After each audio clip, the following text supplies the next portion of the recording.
சமைக்கவே வேண்டாம் மருமகளே, ஒண்ணு தங்கமா தாங்குவோம். நீங்க ஒன்னும் வரி பண்ணாதீங்க அரசி. எங்க அண்ணன் ஒருத்தனுக்காக எத்தனை பேரை வேணா இழக்கலாம். உங்க அம்மா அப்பா எல்லாம் விட்டுட்டு நான் தான் வேணும்னு வந்திருக்கேன். நாமளே இப்படி பாத்துக்கலன்னு அவங்க யோசிக்கிற அளவுக்கு உன்னை பாரு, மகாராணி மாதிரி வச்சு பாத்துக்க போறேன்.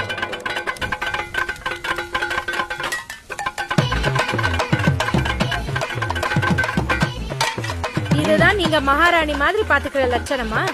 பிடிக்கலன்னா உங்க அப்பாவோட அரண்மனைக்கு கிளம்பி போங்கலங்க. எங்க வீடு எங்களுக்கு அரண்மனை தான் சார். மேடம், நீங்க இந்த மாதிரி சாரு சாருன்னு சொல்லும்போது அப்படியே கடுப்பாகுது மேடம். நீங்க மேடம் மேடம்னு சொல்லும்போது எங்களுக்கு இனிக்குமா சார்?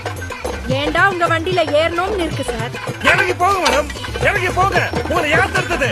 டேய், இதுக்கு மேல பேசினா மூஞ்சி புரோட்டா கல்ல வச்சு தேய்ச்சி புடுவேன். என்ன பண்ணுவீங்க? என்ன பண்ணுவீங்க? ஏடா பண்ணுவேன்? இனிமே ஒரு வார்த்தை பேச மாட்டேன்.